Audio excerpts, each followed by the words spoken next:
Hi, everyone. As Anna noted, I'm Ashley Siegel. I use she, her pronouns. I have shoulder length brown hair, brown eyes. I'm wearing a black t-shirt with our intersectional Pride Mickey pin today. So happy Pride Month to everybody who's joining. And I'm calling in from Hoboken, New Jersey. I really love for these things to be interactive. So wherever you're calling in from, if y'all want to share in the chat where you are. I know that this is a super global audience, and so I'd love to just know where you are. As mentioned, I'm working with the Walt Disney Company. We are a global company, right? So we have representatives all over the world. And so I just love to know where all of you are. And so I can also take some questions as we're going through. But oh, look, everybody's starting to join. I love it. I love it. Thank y'all for sharing. So global. This is fantastic. So definitely keep questions coming as we go. I'm going to kind of take you through a little bit of my own career journey, how I came into my current role, the work I'm doing right now, and some key takeaways. But if y'all have any questions, I'm happy to take them as I go. So thank you for sharing where you are. And if you want to also share your favorite Disney Plus releases, I like to see that too. I was up late last night watching Loki, so I can't help myself.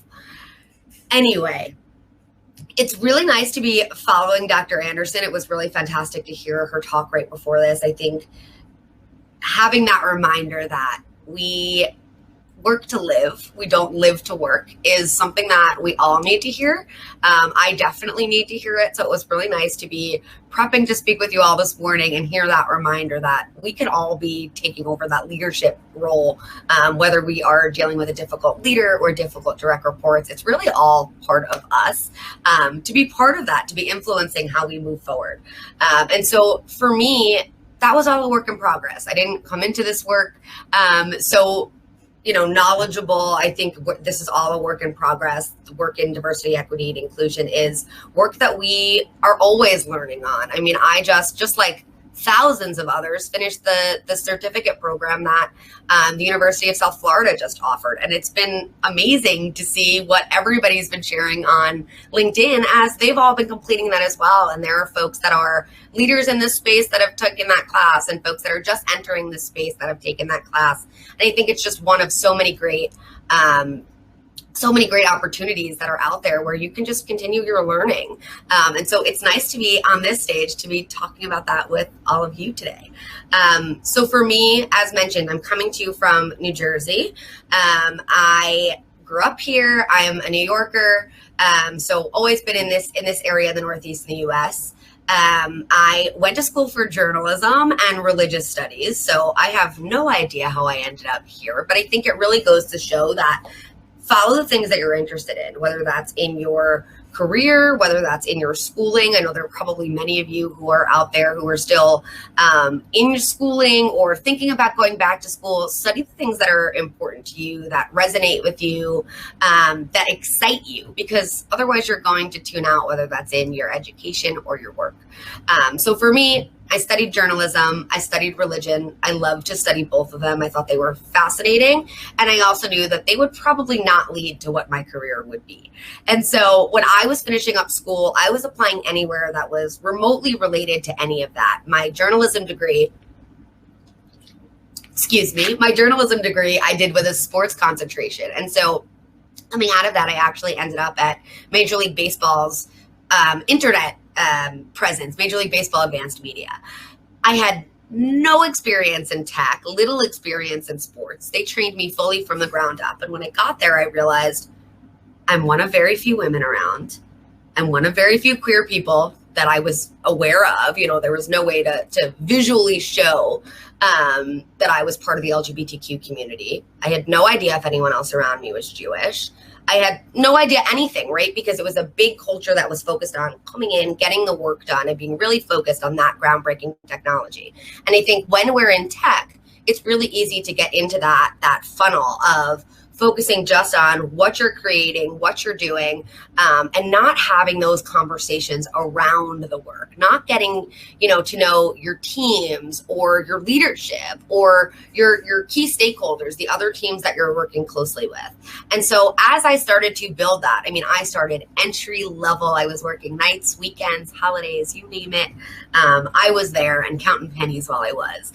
But as I came up through that organization, and of course built my own privilege as well. I think that's really important, right? When you first come in, I didn't have the privilege to be able to say, where are the other non-men in the workplace, right? I didn't have the privilege to say, hey, June is coming up. Are we going to do anything to honor Pride? Hey, all of these things are happening. How can we talk about that in the workplace? But as I rose from entry level to managing the team that I started with, I grew that privilege in order to be able to have those conversations, to be able to ask those tough questions, to be able to say, hey, I recognize that there are more women and non-binary people in the workplace. Can we have a group? I did some research. I learned more. And also during that time, the company went through a lot of changes. I know right now, especially in tech, there are so many changes and acquisitions, and being able to really manage yourself and your environment through that is difficult. So what I did, in addition to my full-time tech job, was I found the folks who were my biggest supporters. And I think it's really important to take the time to figure out the difference between the people who support the work that you're doing, as in aren't going to stop it and are fine with the path that you're on, versus the champions of the work, the people who are going to jump in the car with you, don't care that there's a dirt road ahead. They're happy to help you pave the path and really elevate the work that you're doing. They're your accomplices versus your allies. And so those people, I surrounded myself with them quickly. I found out who they were. I built the trust with them, and I brought them in really close. And we went on this journey together. And so as we went through this work, we realized, oh, I wasn't the only person feeling this way. Women weren't the only community that were feeling this way, right? There were so many of us from different lived experiences that were really looking for that sense of community in the workplace. It was during that time that that MLB Advanced Media split to be MLB and BAMTech Media. BAMTech Media was really quickly bought by the Walt Disney Company, which threw us into a bit of a tailspin, but it was a really welcome one because Disney is known for their great culture. They're known to be inclusive. They're known to be a place where you can really challenge the status quo. And also they make a really positive impact on the world. We may not be creating new healthcare, but the stories that we're telling to children and families around the world are really shaping them. I never saw myself working at the Walt Disney Company because I didn't know that that was somewhere that I could thrive. And when I came into the company, it really opened this door for me where I could challenge the status quo, ask the question of why are we doing things like this and how can we make it better? And so that was the beauty of it. I spent years, cultivating these communities in our tech segment where I was. So the part of the company that I was at eventually became what is now Disney Streaming. So that's the segment of Disney that is building Disney Plus, that's building ESPN Plus, that's running Hulu. And it's a really, really exciting part of the company to be at. But it's also one that went through a lot of change, right? We're talking about what was BAMTech and what was Hulu as individual companies that were really running as a startup, coming into this massive corporation. And so navigating all of that, figuring out how to build those communities, how to build that trust, I think that was paramount. And I think that's something that people forget. This work is about people.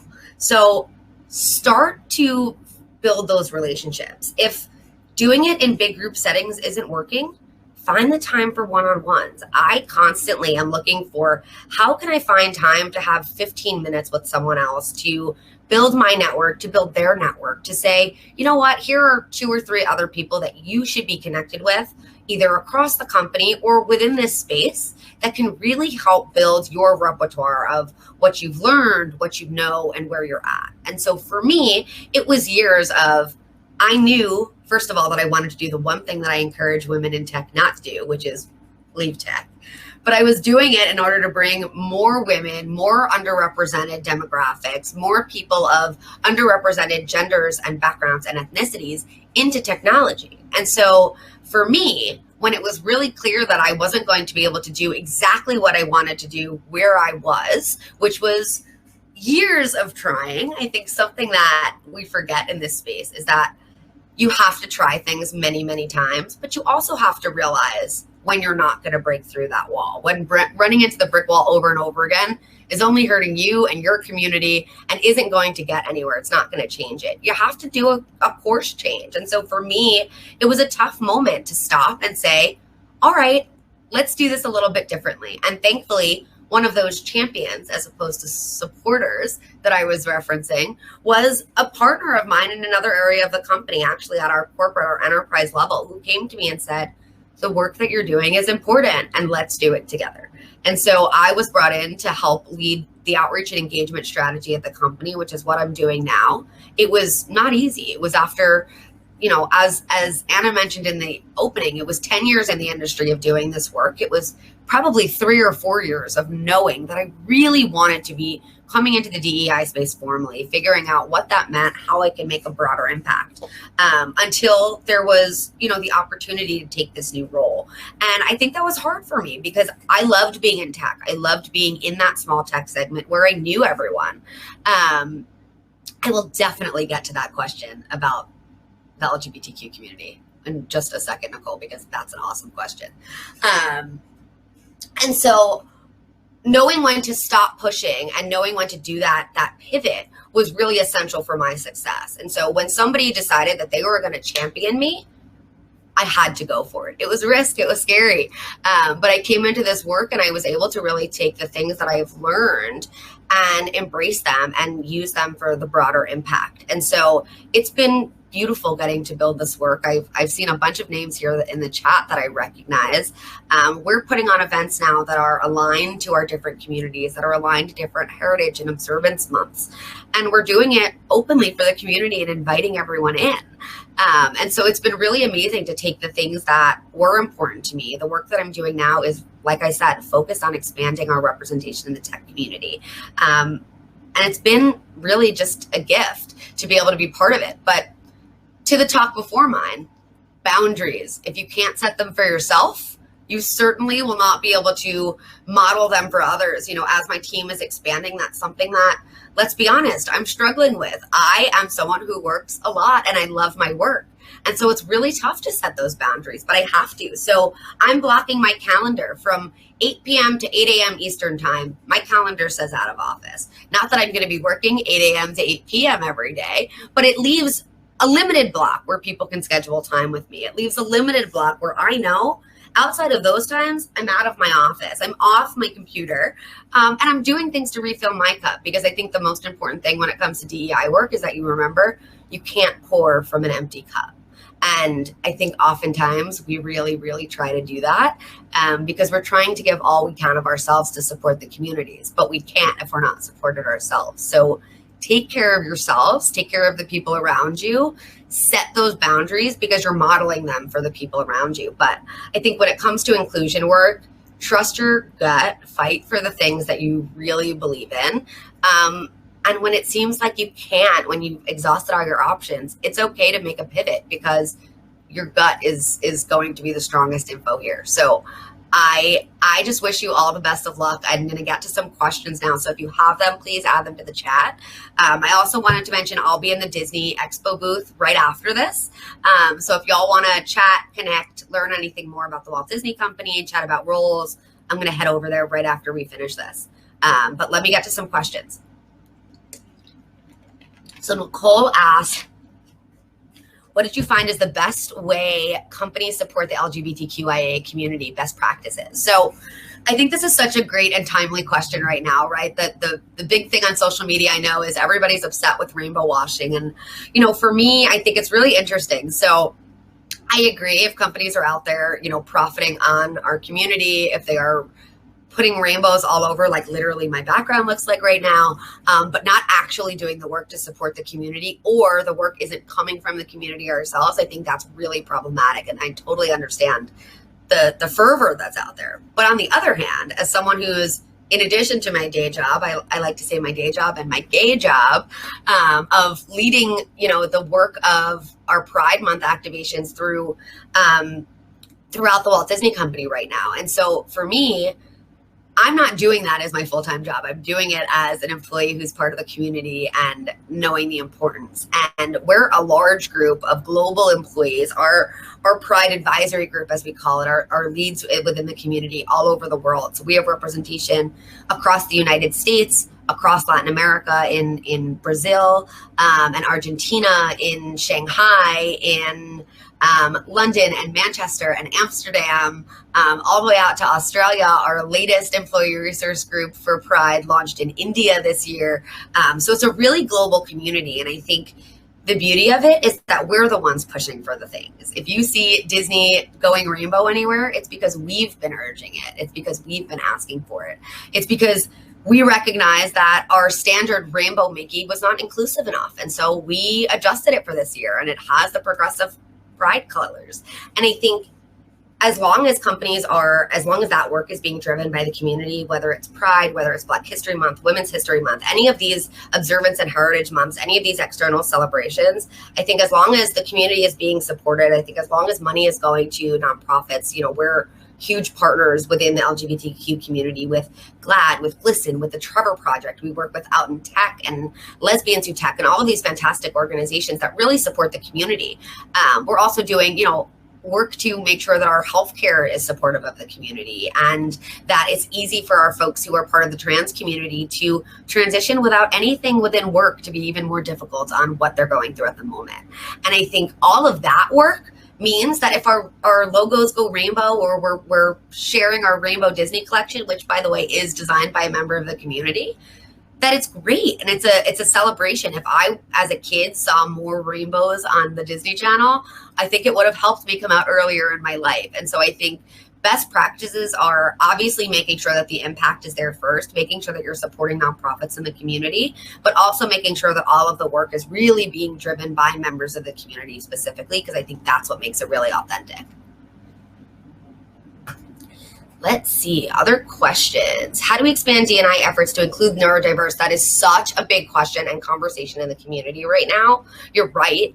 I think the neurodiverse community and the disability community at large, both visible and invisible disabilities, or non-apparent rather, I apologize, are something that we're struggling with. And I think, first of all, it's representation, right? We need to recognize that if we're going to be inclusive, that needs to include all point of views, all lived experiences. The thing that I remind folks the most is we're all only experts of our own lived experience. I can do this work, I can learn more, I can do all the research in the world, try to immerse myself in these communities, but I can only be an expert of my own lived experience. And so if there aren't neurodiverse individuals at your leadership tables within the conversations that you're having about supporting the community, about inclusion, you need to change that. And that's something that we're having that conversation about as well. I think it's really important that we recognize not everybody learns in the same way, not everybody works in the same way.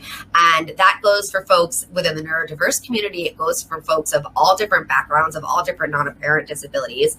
I mean, myself, I struggle with anxiety, depression, and PTSD, and I share that openly, right, with all of you. I share it at my company. I think it's important because it's part of who I am. It's part of my work, and it can impact that. And I think as this, especially this next generation, I know, Michelle, you mentioned your son. I think this next generation that's coming up is so aware of these things, and it's been amazing to be part of the older millennial generation and really starting to see my generation and the next generation come into the workforce and say, we're going to do things differently because it is important for us to all have a seat at the table. And so I think it's a challenge, but you're right. I think asking questions like you're asking right now to anyone that you can, bringing that within the conversation. I think it's something that we really need to make sure that we're bringing in the conversation, all of our inclusion conversations, and that's how we can really start to elevate it. But you're right, and I'd love to chat more about that with you in the booth.